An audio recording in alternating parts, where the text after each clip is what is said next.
सातवां अध्याय है चट्टान व शैल एवं मृदा। पहला प्रश्न है कि करेवा किस प्रकार की खेती के लिए प्रसिद्ध है? इसका उत्तर ऑप्शन बी हो जाएगा, केसर। करेवा केसर की खेती के लिए प्रसिद्ध है।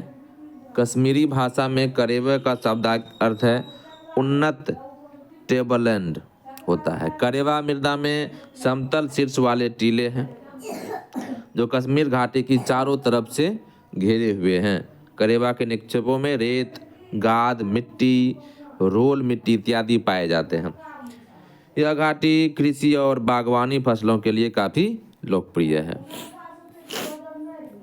अगला प्रश्न है कि दूसरा प्रश्न की लेटेराइट मृदा अधिकतर पाई जाती है। उत्तर ऑप्शन ए हो जाएगा, कर्नाटक में।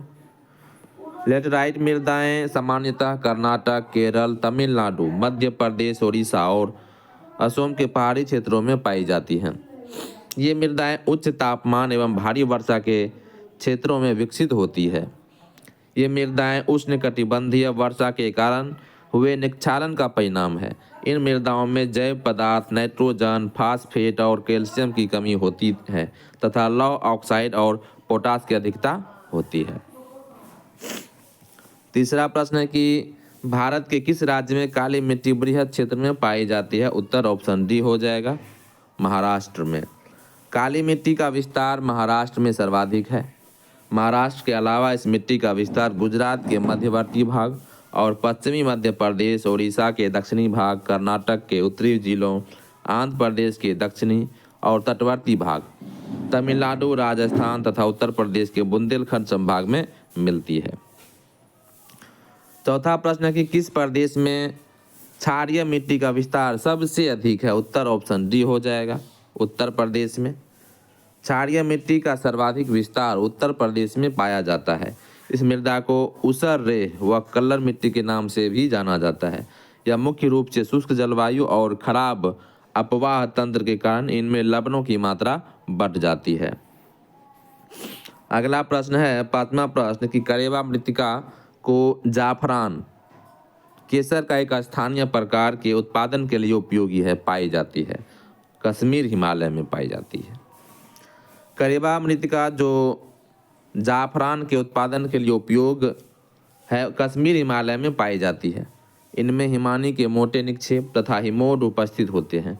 यह जम्मू कश्मीर राज्य में पीर पंजाल श्रेणियों के पाश्चर्यों में 1500 से 1850 मीटर की ऊंचाई पर मिलने वाली झीलीय निक्षेप है।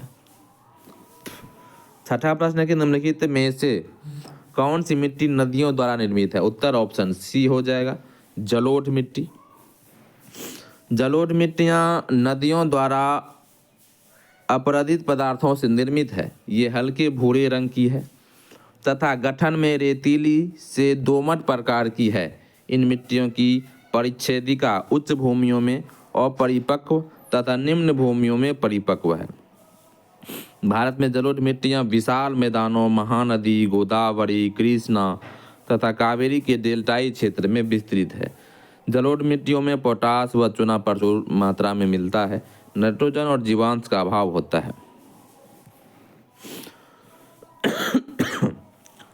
दुमट्टी यानी कि लोम मिट्टी में मिट्टी का कौन सा कण मिलता है? उत्तर ऑप्शन डी हो जाएगा, सही प्रकार के कण यानी कि बालू कण, चिकना कण, पानसू कण। दोमट एक प्रकार की मिट्टी है जो फसलों के लिए अत्यंत उर्वर होती है। इसमें 40% सिल्ट, 20% चिकना कण तथा 40% बालू होता है। पानी तथा वायु के प्रवेश हेतु अधिक छिद्रिल होने के कारण फसलों की उर्वरा शक्ति अधिक होती है। आठवां प्रश्न है कि पौधों को सबसे अधिक पानी किस मिट्टी में मिलता है? उत्तर ऑप्शन ए हो जाएगा, चिकनी मिट्टी में। पौधों को सबसे अधिक पानी चिकनी मिट्टी में मिलता है क्योंकि चिकनी मिट्टी में नमी धारण करने की क्षमता सर्वाधिक होती है। इसीलिए इसमें पौधों को अधिक समय तक जल की प्राप्ति होती है। अतः विकल्प ए सही है। नौवां प्रश्न है किस मिट्टी में कोशिका सबसे अधिक प्रभावशाली होती है? उत्तर ऑप्शन ए हो जाएगा, चिकनी मिट्टी में कोशिका सबसे अधिक प्रभावशाली होती है। इसकी व्याख्या देख लेते हैं कि चिकनी मिट्टी में कोशिका सबसे अधिक प्रभावी होती है। चिकनी मिट्टी में 50% तक चिकनी मृदा और 50% से कम गाद व कुछ बालू पाए जाते हैं। इसमें जल धारण की क्षमता सबसे अधिक होती है, वायु का आवागमन कम होता है, जिससे जल क्रांति हो जाती है। इसी का कारण यह प्रक्रिया सुलभता से संपन्न होती है। रेगूर मिट्टी सबसे ज़्यादा है उत्तर ऑप्शन ए, महाराष्ट्र में सबसे अधिक रेगूर मिट्टी है। काली या रेगूर मिट्टी एक परिपक्व मिट्टी है जो मुख्यतः दक्षिणी प्रायद्वीपीय पठार के लावा क्षेत्र में पाई जाती है।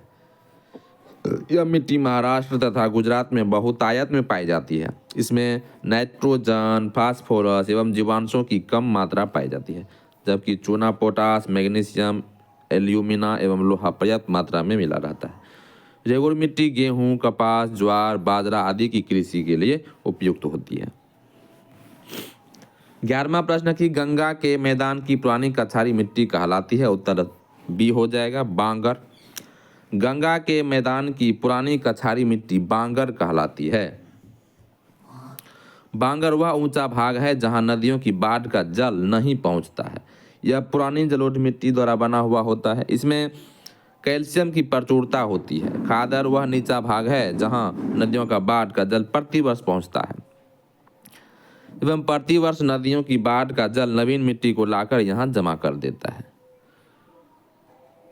इसलिए नवीन जलोढ़ द्वारा खादर निर्मित होते हैं। भावर शिवालिक के गिरिपाद प्रदेश में सिंधु नदी से तीस्ता नदी तक पाया जाता है। गिरिपथ पर स्थित होने के कारण इस क्षेत्र में नदियां बड़ी मात्रा में भारी कंकड़, पत्थर, बजरी आदि लाकर जमा कर देती है, जिससे पारगम्य चट्टानों का निर्माण होता है। 12वां प्रश्न कि गंगा की जलोढ़ मृदा की गहराई भूमि सतह के नीचे लगभग कितना है। ऑप्शन ए 6000 मीटर तक होती है। जलोढ़ मृदाएं उत्तरी मैदान और नदी घाटियों के विस्तृत भागों में पाई जाती है। ये निक्षेपण मृदाएं हैं जिन्हें नदियों और सरिताओं ने वाहित तथा निक्षेपित किया है। ओल्डहम के अनुसार गंगा की जलोढ़ मृदा की गहराई भूमि सतह से 6000 मीटर तक पाई जाती है। यह सर्वाधिक उपजाऊ मृदा होती है। 13वां प्रश्न कि भारत की काली मिट्टी का क्षेत्र प्रसिद्ध है। उत्तर ऑप्शन सी, कपास के लिए। काली मिट्टी को रेगूर अथवा कपास की मिट्टी भी कहते हैं। यह मिट्टी कपास, गेहूं, ज्वार, बाजरा आदि की कृषि के लिए उपयुक्त होती है। यह मिट्टी महाराष्ट्र, गुजरात, राजस्थान, आंध्र प्रदेश आदि में पाई जाती है। अगला प्रश्न है कि धूसर और भूरी जमीन अधिकतम कहाँ पाई जाती है। उत्तर ऑप्शन डी हो जाएगा, राजस्थान और गुजरात में। प्रश्नगत दिए गए विकल्पों में से धूसर और भूरी जमीन अधिकतम राजस्थान और गुजरात में पाई जाती है। जलोढ़ मृदाओं का रंग हल्के धूसर से राख धूसर जैसा होता है। इनका रंग निक्षेपण की गहराई, जलोढ़ के गठन और निर्माण में लगने वाली समय अवधि पर निर्भर करता है।